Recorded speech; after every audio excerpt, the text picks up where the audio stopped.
Got to tell you a real quick one on Kirk. Him mentioning that he wanted to be first in line for food. I remember that.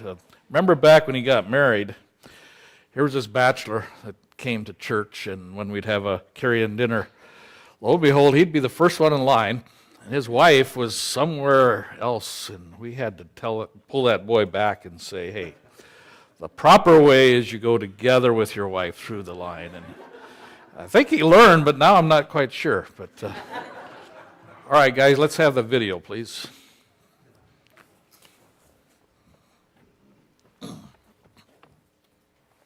Most of us only think about Eric Liddell as the man who wouldn't run on Sunday, about whom the Oscar-winning movie, Chariots of Fire, was made. He was known as the Flying Scotsman, and was the first of his country to win gold during the 1924 Paris Olympics.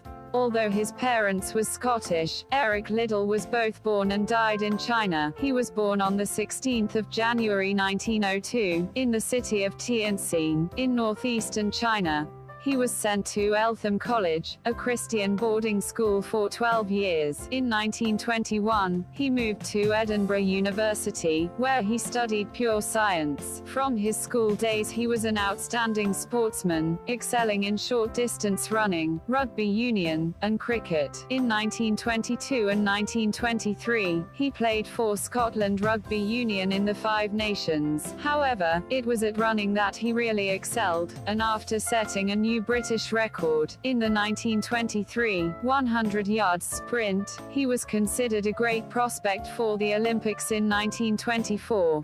Eric Liddell was a committed Protestant Christian. Eric Liddell refused to race on Sunday, and was forced to withdraw from the 100 meters, his best event. Instead, Liddell raced in the 400 meters, and little was expected of him. As Liddell went to the starting blocks for the race, an American slipped a piece of paper in his hand with a quotation from 1 Samuel 2:30, "Those who honor me, I will honor." Liddell ran with that piece of paper in his hand, and not only won the race, but broke the existing world record, with a time of 47.6 seconds.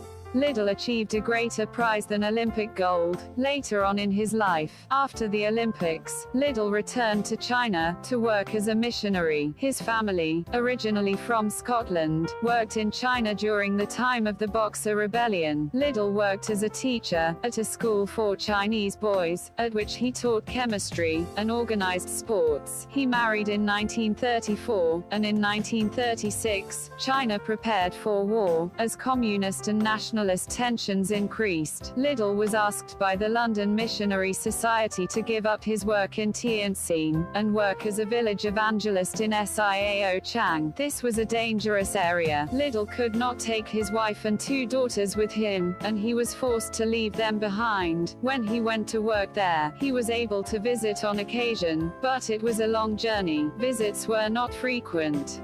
The villages Liddell worked in suffered many hardships, as a result of the warring between communists and nationalists. On one day, the communists would pillage and destroy a village, and then leave. Later, on another day, the nationalists would come and do the same thing. His job in the area was evangelism and to encourage the Christians already there. The work was dangerous. Traveling in the countryside with communist and nationalist forces, equally hostile to missionary work, put Liddell in harm's way on a regular basis.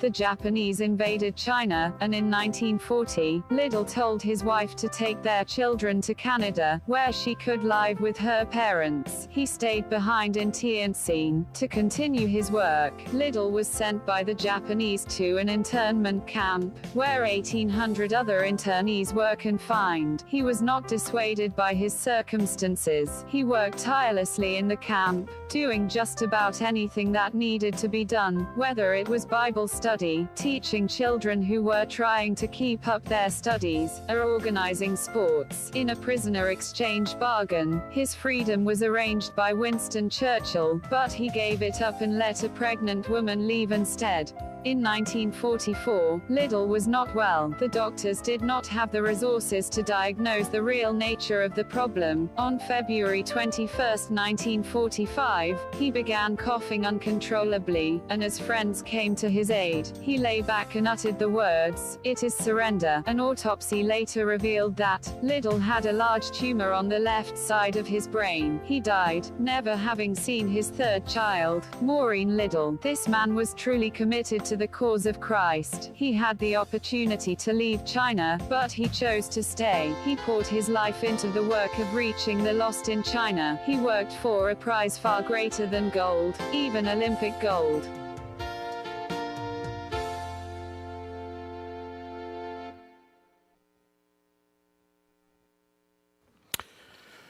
And now you know the rest of the story. I didn't know that about Eric Liddell until yesterday morning. I was driving to Smet. We had a seminar there on preparing missionaries to go and to send, and how to send them correctly, how to go if you're going as a missionary. And on the way there, I think it was the program Focus on the Family. We're doing a commentary on different heroes. Maybe some of you heard it. And they talked about his life. Now, I've known about Eric up until the time of the Chariots of Fire, when he did the thing in the Olympics where his commitment was so strong that he decided that he could not run on the race that he was a shoo-in to win the gold on, the 100 meters, because one of the heats was going to be on a Sunday, and he had a conviction against that. And it was a big deal because Scotland had never, up until that time, brought home a medal, at least a gold medal.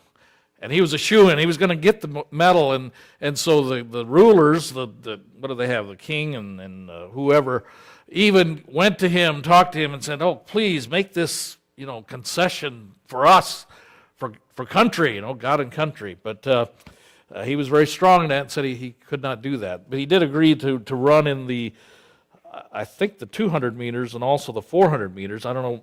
Didn't find anything about the 200 meter, but the 400 meter, he had really no chance. He was a short distance runner, sprinter, and didn't have the endurance for a longer race like that. But he said he would do his best, and so he entered that, ran it, and ended up not only winning it, but setting a new world record. And that's where I thought the story stopped. I thought he was, a hero for Britain, and that's how we'd remember him. But then I heard all this about his life after that, where he really was more of a hero, where he went, and even at this time was a godly preacher and had done a lot of work in evangelism. But after the Olympics, he obeyed to go to China as a missionary, had a very rough time there, it sounds like, in some rough areas. What really impressed me is at the end of his life, towards the end of his life, he had a chance to leave that, come back home with his family, which he had sent earlier to Canada for their safety. He had a chance to leave that internment camp, go back to Canada to be with them, and chose not to because there was a pregnant lady that he gave his slot to instead. And so it wasn't long after that he died from that brain tumor. Sorry the voice was so difficult to listen to on that, but I thought that put together the history pretty good of that man's life. And the reason I chose to highlight that this morning is because our 14th core value that we're going through right now is all about that. And he's a great example of what that's about. It's that our leaders will exemplify a Christian testimony of spiritual integrity. Godly integrity is expected of all Christians, but we require it, we demand it of our leaders. What a contrast Eric Liddell's story is to the world we live in today, where our public figures display no integrity, or in the case of our current president, is fighting hard to finish with integrity after a start in a past life of less than pure motives and uprightness. Now, I must say it's much easier to maintain a life of integrity than it is to try to get it back after losing it. I just finished reading a book by Tony Evans entitled Detours. Very good book. If you've been following his TV ministry, you'd know that he also is dealing with that right now in his Sunday morning services. At least that's when I hear him. How that we deal with this whole thing of having our life planned out, of where we're going, what we're doing, and then we go on this detour. It's a little bit like last Sunday's sermon of patience and living in the crock pot. But I've really picked up on that and enjoyed thinking into that, and would like to kind of have that as the outer shell of this message this morning, thinking of how we develop this great character trait of integrity, which often happens on these detours of life. It's in those detours that God is preparing us and is getting us ready, is forming us into the person He wants. And a lot of times we forget about detours, and at the other end of that, God is also working with the end results so that that's ready when He gets us there. You know, His timing is perfect. Whenever He has a plan and works it out, it works perfectly. And so sometimes He's got to slow us down, move us a different direction to get us there just at the right time. This book is based on the life of Joseph. Man, if there ever was a man who had to endure detours, crockpot living, it was Joseph. And I'm just fascinated with his life. One which seems to have had a special connection with God, even when he was a young man. There seemed to be this close, direct communication between him and God. If you remember, it was his attempt at trying to explain to his family around the supper table what God was telling him that actually almost got him killed. Certainly, it started his life on a completely different course than what he had planned. Detours. We don't like them, but they seem to be a necessary part of life. It's often when we're being asked to go in opposite direction than what we had planned that God is using that difficulty to craft us into His image. Timing, like I said, with God is everything. His program is everything. But back to Joseph. You know that story. As soon as he was alone with his brothers, remember his father had sent him out to his brothers who were watching their sheep. And as soon as they got him alone, they were going to kill him. They had had enough of this young whippersnapper who was getting all the attention. He was his father's favorite, and so they were going to do him in for good. Thank the Lord for big brother Reuben, who stopped that action and convinced them instead to simply put him into an empty pit. But that was detour number one for poor Joseph. He was supposed to take some victuals to his brothers, remember, and see how they were doing, and then come right back home. Well, those plans suddenly got scrapped. I don't know what they were planning to do with him there in that pit. But we do know that Reuben was planning to fish him out as soon as he had a chance when they weren't watching and to set him free. Well, as fate would have it, no, that's not right. As God's plan would have it, here comes detour number two. There was a group of gypsy traders who were directed to pass by them. That doesn't just happen, that they'd be coming through the middle of a field, would it? But I think God had directed them to pass by them. And God gave these men the idea to kill 2 deer with 1 bullet instead of 2 birds with 1 stone, and to see if they would sell this loser brother whom they, you guys missed it, if they would sell this loser brother whom they hated for a little money, and then they would all win. Joseph would keep his life, and they would have a little extra mad money. We're not told how many weeks it took for the Ishmaelites to travel south from Dothan to Egypt, but we do know that at about a week after being hauled behind that camel, that Joseph would have passed very close to his home there in where he lived, the family encampment in Hebron. Just over the hills to the east, he probably was thinking. His little brother Benjamin was running around the family tents. He knew that his aged father was over there wondering how soon he was going to be coming home. But that wasn't to be. He was on a detour to Egypt. Joseph was so near and yet so far. That's often the way it is on life's detours as well. It feels like we're going way out of the way when in reality we're still very close, or where we should have been. We're very close to that. Somewhere between Dothan and Egypt, Joseph had a life-changing, life-defining choice to make. Would he believe the truth that no matter how troubled your past, no matter how turbulent your present, that God has a good plan for your future? He had to come to that point, because as we see him relating to life after this, there was a change in that man, and he had made some great changes for God.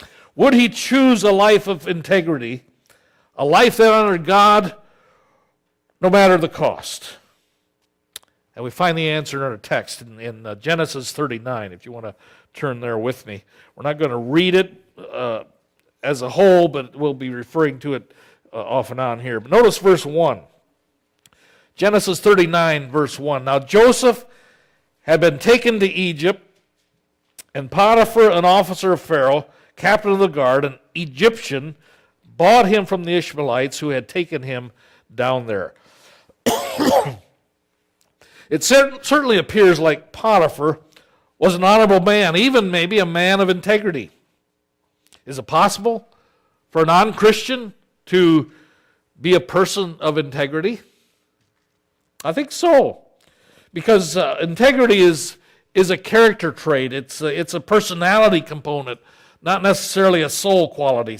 So we know of a lot of people around who have great ethics, great living honesty and uprightness and all that. So we could say they're people of integrity. And I think that's who Potiphar was.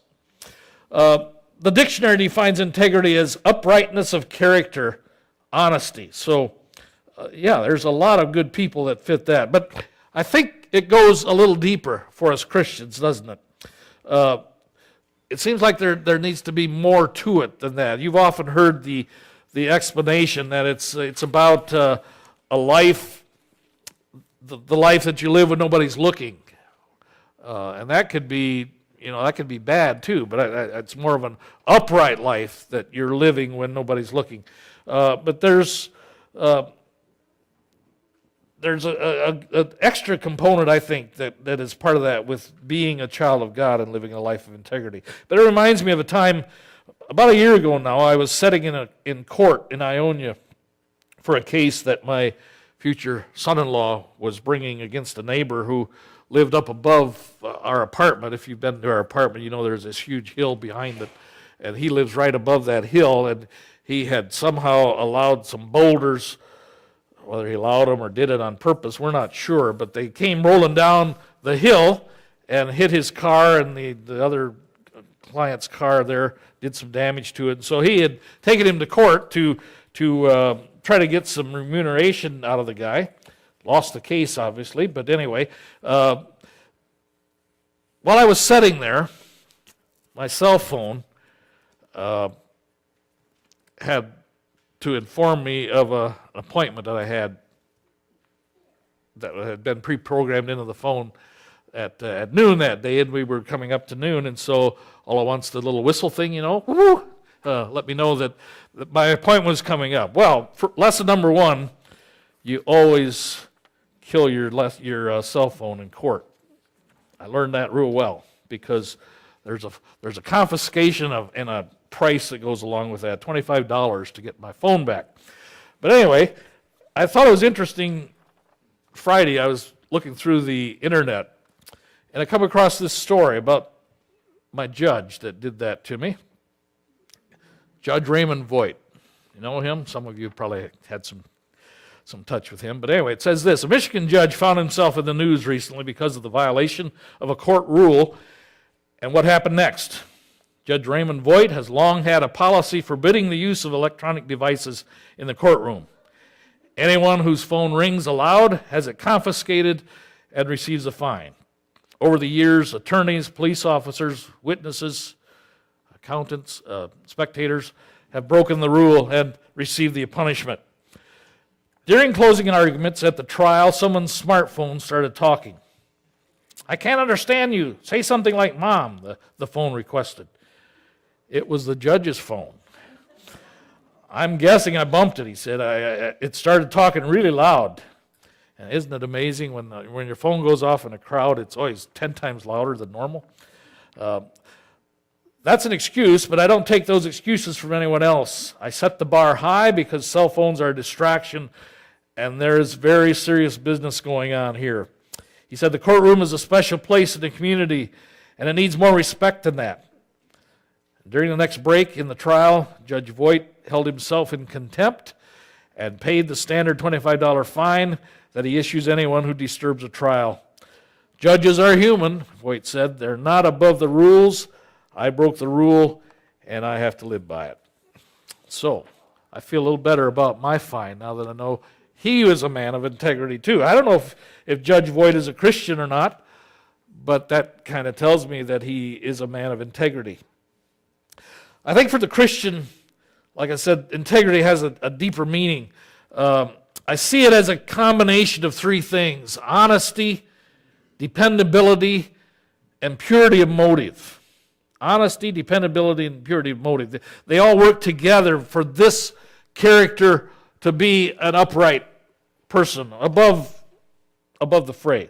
There'd be a number of scriptures we could go to, but we're not going to have time to do that this morning. But you've often heard the definition, like I said, of a wholesome person you are even when no one's looking. The game of golf is a good test of your integrity. You're usually playing in a group, but you're also playing your own game because you keep your own score. Now, if you're good enough that you make your hole with 2 or 3 strokes, it's not a big deal. But for some of us, when you're keeping track of 6, 7, 8, we stopped counting at 8 shots, it's pretty convenient to forget 1 or 2 of those strokes, and or when someone isn't looking, just to kick your ball a little bit, get it into a better lie so that you have a little better shot of getting to the hole with the next shot. A person of integrity doesn't do that, but it is a good test for where you are in the spectrum of this. Verse 2 says this: "The Lord was with Joseph." That's a phrase we find used over and over in Joseph's story. The Lord was with him. You know, we're never on these detours of life alone. God is always right there with us, guiding us, encouraging us, even blessing us, as we see happen with Joseph and those around him. The blessings were not only his, but the people around him enjoyed those blessings as well. But because of his upright character, Joseph soon earned the trust of his master. I think there was a lot of growing up with this boy from the time of the pit until now. That journey to here, the time that he spent living here, this short time, I think he's made some real growing up decisions. I can imagine at home he was probably pretty spoiled, not much was expected of him, but now he's soon running the whole household because of the trustworthiness which his integrity had won him. It's not just any old household. This is an official of the government. It would have been customary for a slave to be taken like Joseph was, to immediately have been emasculated upon purchase because of the close proximity that they had to all the goods and all the people of the house. But for some reason, Mr. Potiphar didn't do that to Joseph. He placed unusual trust in his prized slave. Now, verse 6 lets us know something else. It says Then he left all that he had in Joseph's hand, and he did not know what he had except for the bread which he ate. Now Joseph was handsome in form and appearance. I think Joseph was a stud. Bulging muscles, probably really handsome. He was a specimen of attraction. He was a man's man. But I also think that probably Mrs. Potiphar was not all that shabby of a looker herself. You see, Satan usually brings his best when he wants to tempt us to compromise. And I'm sure the natural desire was ripe to be picked in this situation. So here's the test. Verse 7. And it came to pass after these things that his master's wife cast longing eyes on him, on Joseph, and said, "Lie with me." But he refused and said to his master's wife, "Look, my master does not know what is with me in the house, and he has committed all that he has to my hand. There's no one greater in this house than I, nor has he kept back anything from me but you, except you are his wife. How then can I do this great wickedness and sin against God?" So it was as she spoke to Joseph day by day that he did not heed her to lie with her or to be with her. But it happened about this time when Joseph went into the house to do his work, and none of the men of the house was inside, that she caught him by his garment, saying, "Lie with me." But he left his garment in her hand and fled and ran outside. And so it was when she saw that he had left his garment in her hand and fled outside, then she called out to the rest of her house and said that, that he had done what he had not done to her. There was nothing discreet about this woman or timid. This is a blatant case of sexual harassment. Oh yeah, but saints have no rights, so that didn't count. Joseph was her personal property, and she just wanted access to it. So she had no doubt done everything in her power to make this moment as seductive as possible. Probably had put on some scantily attire and some enticing perfume. Joseph was a virile young man, probably in his mid-20s at this time. I just don't want us to lessen the attraction of the temptation. I think it was very, very real. He not only had to deal with the sexual temptation, which would have been, something for a young man like that to fight off, but he also had to deal with the temptation to use this situation for his own benefit. After all, Mrs. Potiphar might hold a key to his future freedom if he pleased her. If there ever was a time to base his decision on principle rather than on emotions of the moment, it was now. You noticed in verse 8 it says he refused. But since she was his authority, he had to give her an explanation. And when you think about the dysfunctional family which Joseph came from, his response to me is all that much more remarkable and courageous. When you realize his father slept with 4 different women, his brother Reuben slept with Biliha, his brother's mother. His brother Judah slept with his widowed daughter-in-law. Talk about a dysfunctional family where promiscuity would have not seemed that far out there. He easily could have used his family past, his upbringing, his tough breaks in life for an excuse to experience some sexual pleasure. But Joseph stood tall, no compromising of his character. He knew where his boundaries were set, and there was no compromise. How would you deal with someone like Mrs. Potiphar? If you're an employee, you could, file a sexual harassment complaint, quit your job. If it's someone you're dating, you could choose to walk away and not look back. Because think about it. If a person you're dating is willing to sleep with someone who isn't their spouse, do you really want that pattern to continue after you're married? No, do like Joseph, run, and don't look back.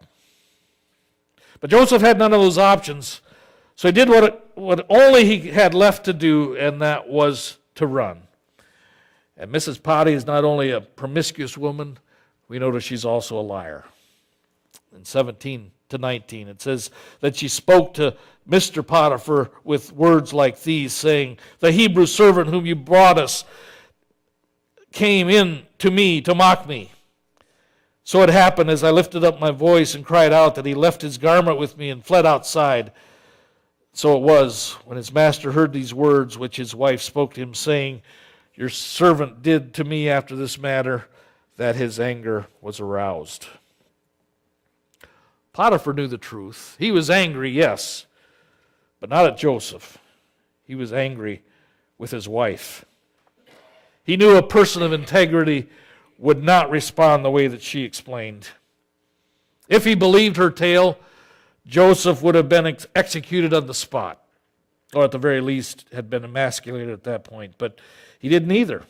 He didn't even put him in handcuffs. In fact, I can see them walking shoulder to shoulder down to the up-class prison where Potiphar was the warden, and Potiphar putting him in there, probably more for his own protection from his wife than from punishment. But nevertheless, it was another detour. So to wrap this up, what can we learn from Joseph's example? And as you know, this is just the beginning of his struggles. He had years of this. I forget how many years it was from the pit to the crowning time when he was put up as ruler. 24 years, I think, runs in my mind.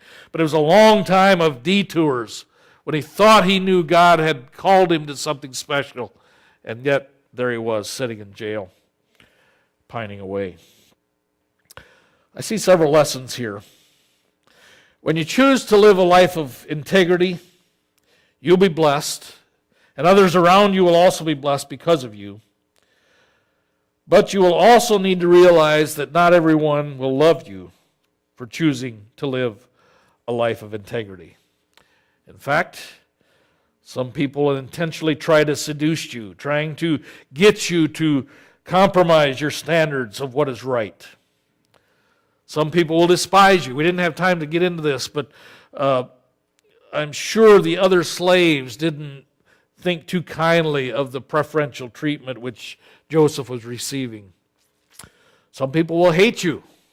I don't know what happened to the individual who was in Joseph's position of steward of the house before Joseph came, but if he was demoted, he no doubt hated Joseph and didn't want him to get the honor that was given to him. But write these 4 marks of integrity down, which I wish we had time to mine out of Joseph's life, but we don't. The first one, integrity means telling the truth even when it hurts. I heard recently of a couple who were facing divorce, a nasty divorce, and the man said that some of the things had recently been uncovered that he hoped would not come up in the proceedings. And he said, if they do, I'll be up there and I'll just flat deny it. In other words, he's saying he'd get on the stand and tell a lie because the truth would hurt him badly in the settlement. Well, the fellow he was telling that to looked him in the eye and said, my friend, whatever you do, tell the truth, even if it hurts. And they said this, remember, you could always get your money back, but you cannot get your integrity back. I thought that was good words. Integrity means telling the truth even when it hurts. Number 2, integrity means keeping a promise when you would rather not. Psalm 15:4 says, he who keeps his oath even when it hurts.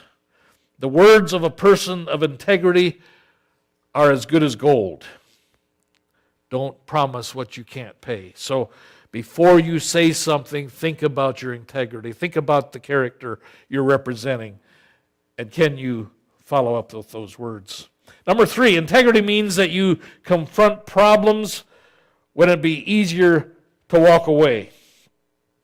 I've experienced this one recently. which I've learned that the confrontation can cause a lot of hurt and misunderstanding when the rebuke is not received. But that doesn't set us free from calling out sin when we see it in hopes of the problem getting fixed. It means when you see a problem, you hit it head on when it would be easier and more convenient and pleasant to just walk away. Integrity means that you confront problems when it would be easier to walk away. And then the last one, integrity means forgiving when you'd rather hold a grudge. I don't know why we're like that. Forgiveness is so easy. It's not hard for us to do that, and yet so many of us prefer to carry the grudge rather than to let that thing go. Get over the fact that the other individual doesn't claim your responsibility in the problem. Get over the fact that the other individual doesn't claim their responsibility in the problem. You're bigger than that. You forgive so that you can be set free. They're responsible to God for their own actions. And I know sometimes it's difficult. I've worked with this one. The other person hasn't received what I've asked to be forgiven of. It all gets put back on you, and it's really hard at that point to let it go. But do it. It's easier than carrying the grudge. So, if you desire to live a life of integrity, you're going to commit to being honest, dependable, and trustworthy. In all of life, you mess up one time and it's out the door. That doesn't mean we're perfect, but it means this is our goal, that we are desiring for our life to be as Christ-like as possible. When you find yourself alone and the tendency comes to compromise, visualize Jesus right there beside you, and then decide if you'll go ahead and do what you know is displeasing to Him. When no one else is watching, remember, He is. He sees, He knows, but above all, He cares. I challenge us to choose like Eric Liddell or like Joseph to live a life of integrity no matter what the cost. I can't think of any higher honor than to have etched in my tombstone, my headstone, when I'm laying out here in the grave, than to have this: here lies a man of integrity. I don't know what would be greater than that, because that would prove we've made it. How about you? What do you want on your tombstone? Let's pray.